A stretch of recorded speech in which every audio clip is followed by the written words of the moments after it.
আসসালামু আলাইকুম, আমি Mohammad Jalaluddin, fitness Jalal, forward by doctor Jahangir Kabir, chairman and founder JK lifestyle limited. আজকের বিষয় হচ্ছে সুস্বাস্থ্য কেন আপনার কাছে থাকবে, সুস্বাস্থ্যের কি ঠেকা পড়েছে এমনি এমনি আপনার ঘাড়ে এসে ভর করবে, এই বিষয় নিয়ে কথা বলবো। আমার সামনে যারা বসে আছে তাদের মতামত নিব, তারপরে আমি কথা বলবো, আপনারা সাথে থাকবেন। আচ্ছা, এই যে আমরা এক্সারসাইজ শেষ করে বসে আছি, এই যে সবাই বসে আছে, একটু দেখাই। তো আমাদের মূল থিমটা হচ্ছে সুস্বাস্থ্য কেন আমাদের কাছে থাকবে।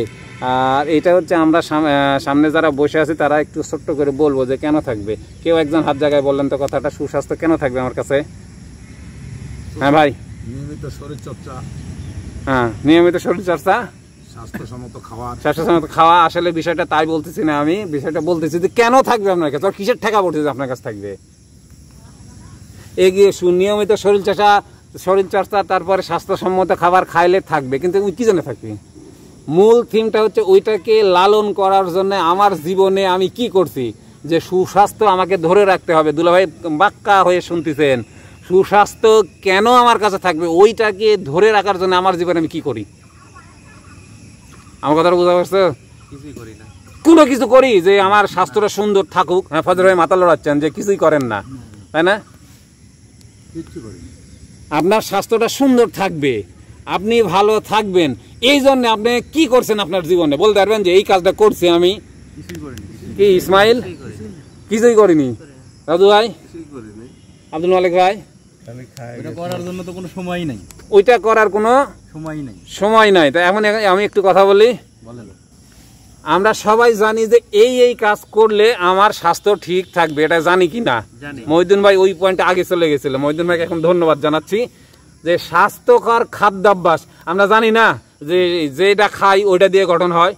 কোনো দিন কোনো একটা খাবার খাওয়ার সময়, মুখে ঢোকানোর সময় কখনো চিন্তা করেছি যে এটা আমার স্বাস্থ্য ঠিক রাখবে না ধ্বংস করবে? না। যারা ভিডিওটা দেখছেন তারাও আপনারা একটু কমেন্ট করবেন যে কোনোদিন যে খাবারটা আমি মুখে ঢুকাই এটা হয় চোখের নিশায় ঢুকাই। দুলাভাই একটু আগে বলছেন চোখে দেখলে খাওয়া লাগে, দেখলে খাইতে ইচ্ছা করে, তো হয় চোখের নিশায় খাই, না হলে মনে হয় যে এটা দেখলে জিহ্বাতে পানি আসে তাই খাই। কি ইসমাইল তুমি হাসতেছ?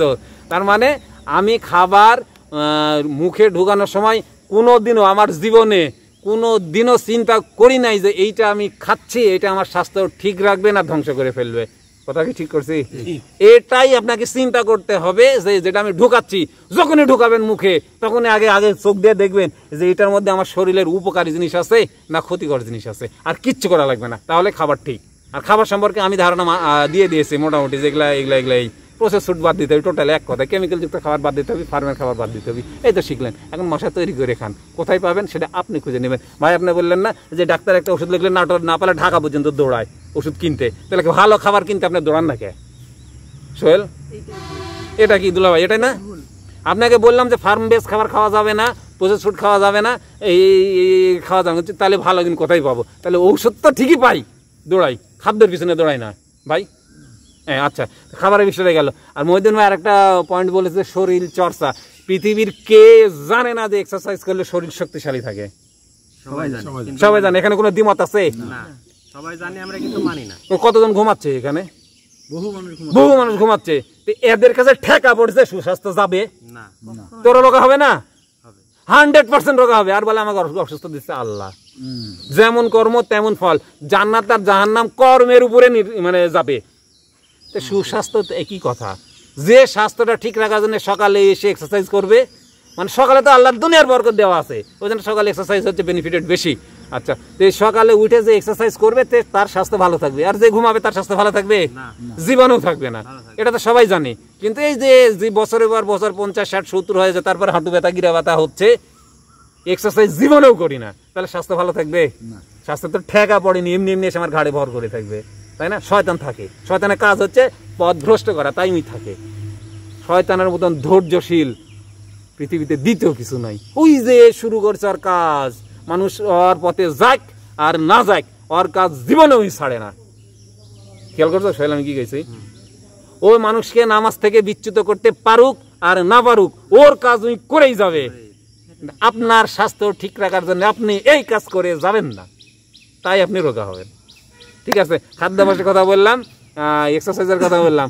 এই রাজু ভাই, আপনি জানেন না রাত্রে গাড়ি চালালে শরীরের ক্ষতি হয়, জানেন তো, কিন্তু আপনি বাধ্য, তাই আপনি রোগা হবেন। এখানে কোনো অপশন নাই।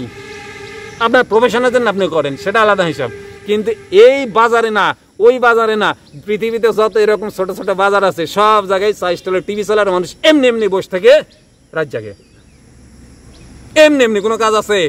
আর শুধু তো রাত জাগে না, প্রসেস ফুডতে গিলতেই থাকে, তার সাথে ধোঁয়া মারে। এগুলা কি স্বাস্থ্য ঠিক রাখবি? তাহলে উই কি কোনোদিন ভাবে যে যা বসে আছি রাত জাগতেছি আমার শরীরের ক্ষতি হবে? জীবনে ভাবিছে? তাই শরীরের ক্ষতি কিন্তু ঠিকই করবি, ওটা জীবনেও ছাড়বে না। ক্ষতি ঠিকই হবে, ওটা জীবনেও ছাড়বে না। আর একটা সবচেয়ে বড় বিষয় দেন, হাসতেছে, দেখেন টেনশন এমনি আসে, টেনশন এমনি আসে না। একটু আগে বললাম শয়তান হচ্ছে সবচেয়ে বেশি ধৈর্যশীল। ওই শয়তানে টেনশন ঢুকাবে ঢুকাবে ঢুকাবে ঢুকাবে যে কোনো ভাবে। শয়তান জানে যদি একবার টেনশন ঢুকাই দিতে পারে যে কি যে মজা পাবে, টেনশন করে মজা পাবে, টেনশন করবে আর শরীর শেষ। আর আমি কি কখনো ভাবি যে যখন টেনশন হয় যে টেনশন এটা হচ্ছে শয়তানের কাজ, আল্লাহ টেনশন করতে নিষেধ করেছেন, আর টেনশন করলে আমার শরীরে ক্ষতি হবে? জীবনে ভাবিস তুমি কোনোদিনও ভাবেনি? তাহলে স্বাস্থ্যের ঠেকা পড়ছে তোমার কাছে থাকবে, ওই রোগাই আসবে তোমার কাছে। কথা বলেছি, মোটামুটি 4টা কথা বললাম। আর এই ভালো কাজ, পজিটিভ চিন্তা আমরা কখনো করি না। কি জন্যে? আমরা দেখো একটা জিনিস সোহেল, যে আমরা মানুষ যারা নিজেকে 24 ঘন্টার মধ্যে ওই 2-1 মিনিট নিজেকে নিয়ে ভাবি, কিন্তু সবসময় দেখো আরেকজনকে নিয়ে ভাবি। একের বাড়ির থেকে আসি, আমার বেটা পড়বি, কি খাবি, লেখাপড়া কেমন হবি, এটা একটা চিন্তা। আমার বইয়ের এই লাগবি, ওটা আমার একটা চিন্তা। এই চিন্তা ছাড়া আমার যে কি হচ্ছে জীবনে আমি চিন্তা করি না। এটা পারিবারিক বিষয় বললাম। আরেকটা বিষয় বলি, যারা গীবত করে ভাই, ওই মানুষটা কি করলো, ওই মানুষটাই কাজ করলো কে, ওই তো এত খারাপ কে, খালি ওই নিয়ে চিন্তা করি। আর এটাই হচ্ছে আমার শরীরকে ধ্বংস করে। আর ওইটা যে পাক্কা হারাম, জীবনে ভাবিছি আমরা, আসলে আমরা ভালো জিনিস জীবনে ভাবি নাই। এই অস্থিরতা থাকার কারণে আমাদের অস্থিরতা হয়। কিসের? এই আনতাবড়ি যে চিন্তাগুলো করি এমনি এমনি, এগুলাতে শরীরকে ধ্বংস করে। তো এই কাজগুলো আমরা করি, তো এই কাজগুলো তো শরীরকে ধ্বংস করে, তো এগুলা বাদ দিলে তো আমি ভালো থাকি। আর আরেকটা শেষ কথা বলবো, যে আমি ভালো থাকার জন্য যেটা আমি জানি ওইটা যদি না মানি, ওই জানার দাম আছে ভাই? মহিউদ্দিন ভাই, কোনো দাম নাই। আমি জানি যে নামাজ পড়লে জান্নাতে যাব, কথার কথা বলছি। আরো বিষয় আছে, আমি নামাজ পড়ি না, লাভ আছে? আমি জানি এই বার্গারটা যদি খাই আমি এরকম হব। বার্গার বাইজিৎ ছিল 100 কত কেজি ওজন, 16 কেজি ছিল, এখন ফিট আছে, স্যার ওখানে ট্রেনার হিসেবে কাজ করছে। তো ওই বার্গারটা যদি আমি খাই, আমি জানি যে মোটা হবো, খালি তো মোটা হবই। এই জন্য বললাম মুখে ঢুকানোর আগে দেখতে হবে। তার মানে যে জ্ঞানটা আল্লাহ দিছে ওই জ্ঞানটা কাজে লাগাইতে হবে। আর জ্ঞান অন্বেষণ করা ফরজ, বিদ্যা অর্জন করা ফরজ বলা হয়েছে না? কেউ বিদ্যা অর্জন করে, কিসের বিদ্যা? তার সঠিক যেই দিক নির্দেশনা ওই পাবে যেখান থেকে, সেখান থেকে সঠিক জ্ঞান অর্জন করতে হবে, তাকে দিয়ে তাকে সুস্থ সুন্দর থাকতে হবে। এটাই তার মানে কি, সুস্বাস্থ্য এমনি এমনি ঘাড়ের উপরে বয়া আসবে না, এটাকে লালন করতে হবে, লালন করতে হবে। এটা আমার জীবনে বাস্তবায়ন করতে হবে। কি করলে আমি সুস্বাস্থ্যের অধিকারী থাকবো? দিনের মধ্যে অন্তত 2 ঘন্টাও যদি চিন্তা করি, এই মাঠে এসেও যদি চিন্তা করি 1 ঘন্টা, আর অন্য সময় যদি 1 ঘন্টা চিন্তা করি, আর এই বিশেষ করে ঢুকানোর সময়, কোথায় ইসমাইল, মুখে ঢুকানোর সময় যদি চিন্তা করি যে এইটা আমার শরীরের কি কাজে লাগবে, এটা কি আমার অন্যদিক চলে যাবে না আমার ভালো হবে, তাহলে ভালো থাকবো ইনশাল্লাহ। তো ভিডিওটা যদি মনে করেন যে কারো উপকার লাগবে, একটু শেয়ার দিয়ে দিন।